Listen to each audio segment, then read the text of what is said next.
Alright everyone, I'm here to give you my WWE Survivor Series 2014 predictions. Um, and if you want to check out the other Survivor Series reviews, I have the other ones. I have 2012 predictions and review on this channel. I have the match, the Montreal Screwjob with Shawn and Michaels versus Bret Hart. I talk about what happened with that. And I also have the very first Survivor Series review on this channel, WWF, which stands for World Wrestling Federation Survivor Series 19, I believe it was 87 review. And if you want to see the 2013 predictions and review series, that's on the CM Brothers channel. And I actually do have 2003 review as well. It's just you can't really hear me, so I am going to do that video in the future. Alright, so let's talk about this Survivor Series though. I've enjoyed this build up to Survivor Series. I thought they built up this pay-per-view pretty awesome. There's 6 matches, however only 5 of them will be on the show, whereas now on the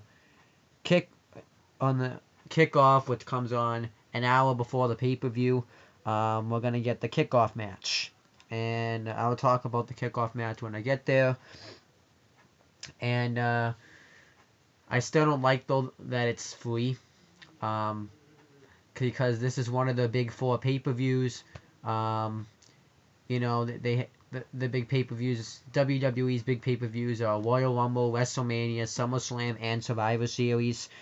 And I think it's that complete crap that they've decided to give this pay-per-view away for free, because it just shows what they think of Survivor Series. They treat Survivor Series like it's a typical pay-per-view.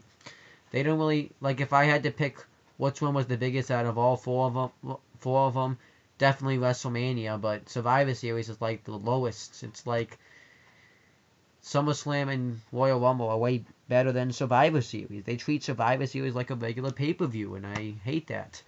And it's now that it's free, it shows that they really don't give a crap about Survivor Series. I mean, if I was going to give away any pay-per-view, I definitely would have given away the last pay-per-view for free, Hell in a Cell.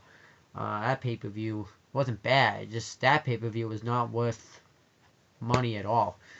Or maybe one match was worth money, but you know what I'm saying.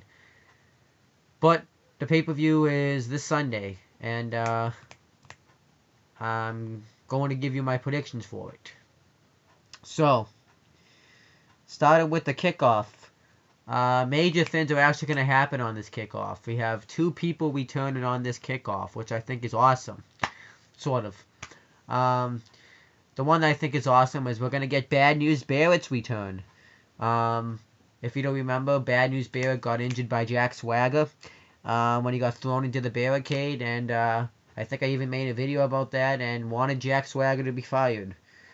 Now I still, I guess, sort of think that he is very reckless in the ring. Like, he injured Dolph Ziggler, he injured Bad News Barrett, but you know, I don't really mind Jack Swagger right now, so.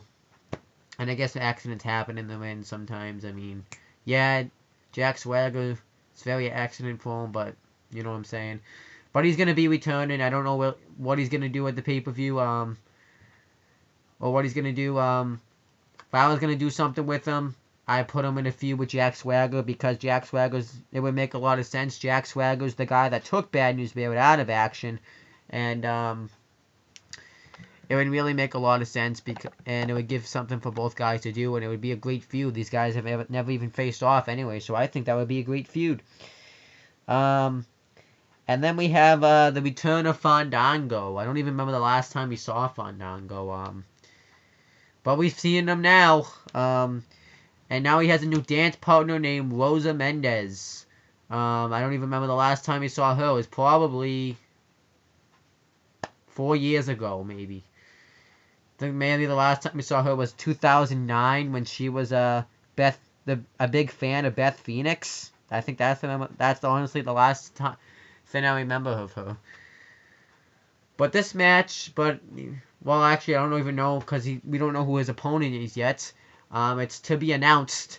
No idea who his opponent is. They didn't tell us, which I think it didn't, which I guess gives it that mysteriousness. Um, I predict he'll win since it is his return, and normally people win on their returns unless but normally people win on their returns. If you return, you're automatically gonna win. So that's what I think. I think Fandango will come out with the victory. So now on to the actual show. The first match is Alicia Fox, Emma, Naomi, and Natalia versus Paige, Cameron, Layla, and Summer Rae in a Divas traditional Survivor Series elimination tag team match. I'm assuming. I think the captains are Alicia Fox and Paige. Alicia Fox captain in her team, and Paige is captain in her team. I don't really care about this match. This match literally was just added on this week. I think it was added on Wednesday, so I really don't care about this match. The Divas Survivor Series match aren't usually that good. Normally after a diva after a diva gets a move done to her, they're normally out. So the Divas Survivor Series match are normally trash. I mean, they were good back in the old days. I was watching this first Survivor Series, and that was a good match. Check that match out. But yeah, I don't really expect this match to be any good. And as for who I see walking out with a victory, I could see maybe Alicia Fox's team because it has a lot more talent. Like Emma, Naomi, and Natalia, that's a really talented team. And I really think that they'll walk away with the victory. I really wouldn't complain if they walked away with the victory. I mean, the feud should be over anyways. Paige beat Alicia Fox on Raw, but I guess they want to do another match, so why not? So then we have the next match. It's Gold and Stardust, and they're going to defend the WWE Tag Team Championships against Jimmy and Jay, the Usos, the Los Matadors, which consist of Diego and Fernando, and The Miz and Damien Mizdow. I predicted this match would happen. I think from the start, I said I predict that they'll probably do a fatal 4-way tag team match with Gold with this match, and I'm not going to complain about it. Everyone except the Usos have a purpose being in this match. The Usos have gotten their shot, and they failed, so I don't really think they should be in this match, but I guess I'm fine with the Usos being in it. They are a good tag team. It's just they've gotten their shot at the tag team titles. But the Los Matadors did beat Gold and Stardust on a SmackDown, so they deserve to be in this match since they beat the champions. And I'm really liking the Miz and Damien Mizdow, though. Damien Mizdow is awesome. I don't even watch the Miz when he's in a match anymore. I just watch him because he does all the moves the Miz does, and I love it. And I think that's awesome stuff. He mimics everything the Miz does, like a good stunt double should do, so I like that.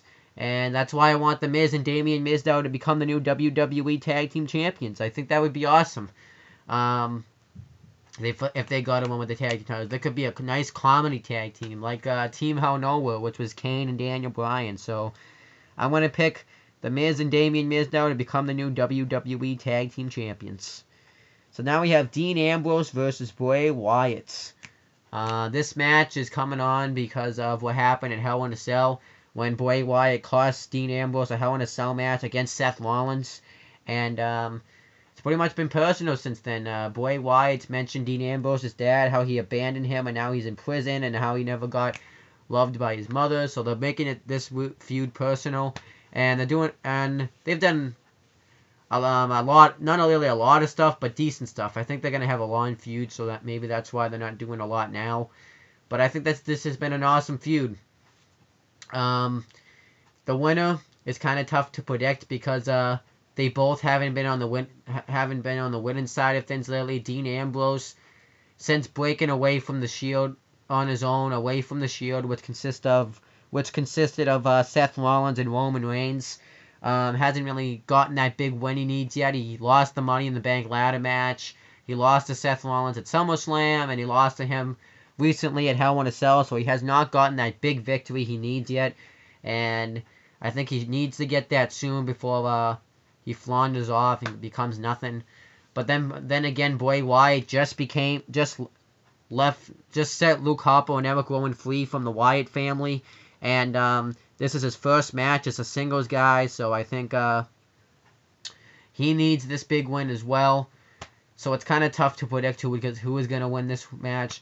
I'm going to go with Bray Wyatt, though, for that reason, because this is his first match as a singles guy. He really needs to show that he can work as a singles wrestler. I think he needs to show that he is strong. And Dean Ambrose can get a win, but in my opinion, I have to pick someone, but I don't really think there will be a winner. I think it will lead to a double countout or maybe a double pinfall or something like that. I don't really think there will be a winner. What I would do is I wouldn't even have the match start. Just have Dean Ambrose come out there and attack Bray Wyatt and stuff. Maybe Bray Wyatt wins by DQ. Maybe they both get counted out. Something like that. But if I have to pick a winner, it's going to be Bray Wyatt. Next match, we have AJ Lee defending the Divas Championship against Nikki Bella. This feud's been decent build-up. It's really just AJ Lee's this there because Nikki Bella beat her sister Brie Bella at Hell in a Cell, so Brie Bella became her assistant for 30 days. So she just filler there until that storyline's pretty much over, and then the Bellas can start fighting again. What's probably gonna happen is Nikki Bella will win the Divas Championship off of AJ Lee, because I don't really know what they can do with AJ Lee after this. And then afterwards, it will lead to a sister versus sister match between Nikki Bella and Brie Bella for the Divas title. I think they're gonna give that feud some buzz, which that feud's been awful. I don't even want to mention it, but at TLC, I could see, to be honest with you, whoever wins though at TLC, I could see AJ Lee, Nikki Bella, and Brie Bella fighting at TLC in a triple threat match for the Divas title, no matter if AJ Lee or Nikki Bella walk in as champion. Could see that happening. So then we get the main event. We get Team Cena, which is captained by John Cena, and his team is Dolph Ziggler, Big Show, Eric Rowan, and Ryback. Pretty good team. I'll talk about, I guess, each member. And they're going to be going against Team Authority, which is captained by Seth Rollins, and also consists of Corporate Kane, Mark Henry, Rusev, the United States Champion, and the Intercontinental Champion, the new Intercontinental Champion, actually, Luke Harper. And this is another traditional Survivor Series 5-on-5 elimination match. And I think this build's been awesome. They raised the stakes up for this match. Vince McMahon now says that if the Team Authority loses, Triple H and Stephanie McMahon will no longer be in power, which I think Triple H should be in this match if it's for his power. I would probably had him take Luke Harper's spot, and I would have had Triple H be in this match and him be the captain. Maybe Seth Rollins and Triple H could have been co-captains. That's what I could see. That's something that could have happened. But now they added a new stip. So if you didn't see SmackDown and you didn't read the spoilers and you don't want to be spoiled, click off the video now, because they added a new stip. It's now, if Team Cena loses, the whole team is fired. Every member on that team will be fired. Which kind of makes this match a little bit more predictable now, but it's how it is. So, let's talk about each member. So we have John Cena, who's the captain, who's been feuding with Triple H, and it's been all fine, I guess. Dolph Ziggler, he actually has been awesome in this storyline. The Authority's pretty much been throwing stuff like Corporate Kane in like a cage match, make him defend his title in triple threat matches, and then it finally got the best of him when they cost him the Intercontinental Championship on Raw against Luke Harper, and I thought that was awesome. Big Show, he's just kind of there, but he's had his past problems with the Authority when they pretty much made him do all the bidding, when making him knock out people because he didn't have a choice because he was broke, so he needed this job. So Big Show.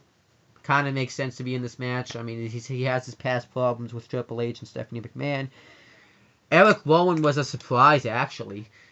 Sheamus was originally supposed to be in this match, and Eric Rowan, I think, has taken Sheamus' spot because he got taken out on Raw by members of Team Authority.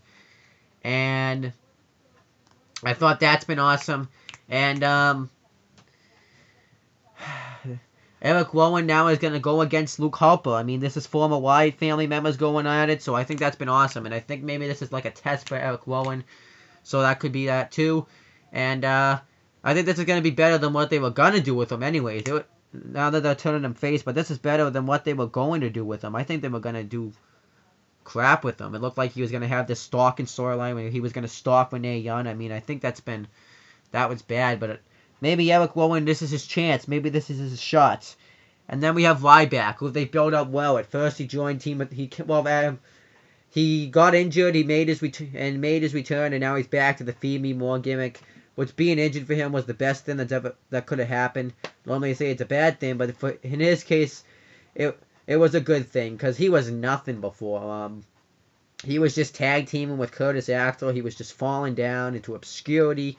But now that injury made him come back up, and at first he joined Team Authority, but Team Authority were treating him like crap.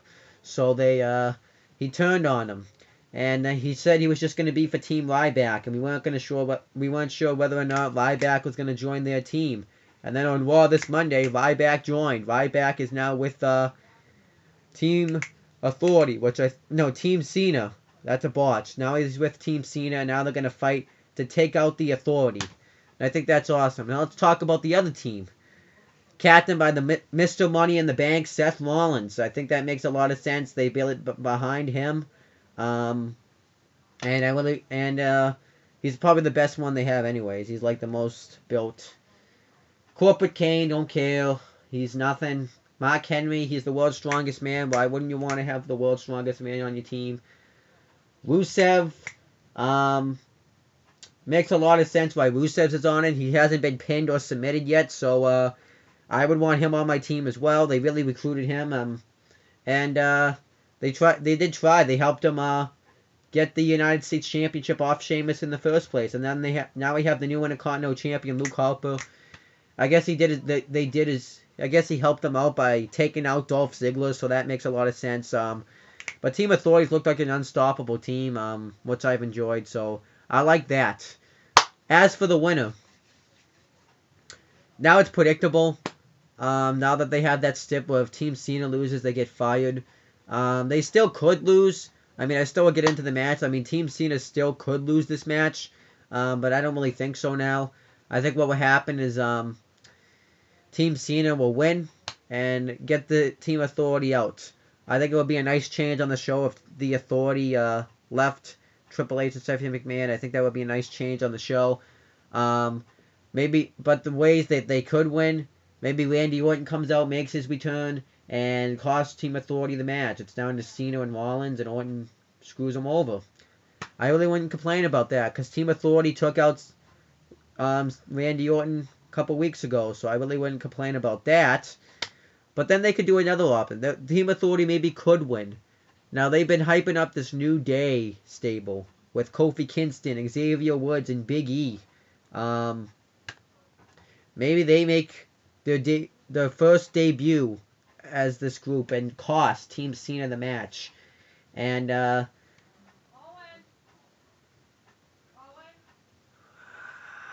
you really couldn't let me finish. Sorry about that, I got trapped doing something. So what I was trying to say was this new group with the New Day with Kofi Kingston, Big E, and Xavier Woods could possibly cost Team Cena the match, and they can just rehire John Cena in about a month. Because if you think about it this way, by TLC time, John Cena won't really have a lot to do because he won't have anyone to feud with, so I wouldn't be fine with that. But the only problem is you don't have Dolph Ziggler. Maybe he can like run rampant around the shows. So you can do something with it. I'm just going to pick Team Cena, though, just to be on the safe side, because don't really see Team Cena losing since that stip's on the line, because John Cena has a WWE World Heavyweight Championship match at the Royal Rumble, so won't happen. So that's my predictions. I'm gonna repeat them. I predict that Fandango is gonna beat whoever his mystery opponent is. That I predict that Team Alicia Fox, which is Alicia Fox, Emma, Naomi, and Natalia, are going to beat Team Paige, which is Paige, Cameron, Layla, and Summer Rae. I predict that The Miz and Damian Mizdow are going to beat Gold and Stardust, the Usos, and the Lost Matadors to become the new WWE Tag Team Champions. I predict that Bray Wyatt is going to beat Dean Ambrose. I predict that Nikki Bella is going to beat AJ Lee to become the new Divas Champion. And I predict Team Cena is going to beat Team Authority. And the Authority will no longer be in power. So that's my predictions for Survivor Series. You can leave your predictions in the comments below. And I'll be back later on to do another video.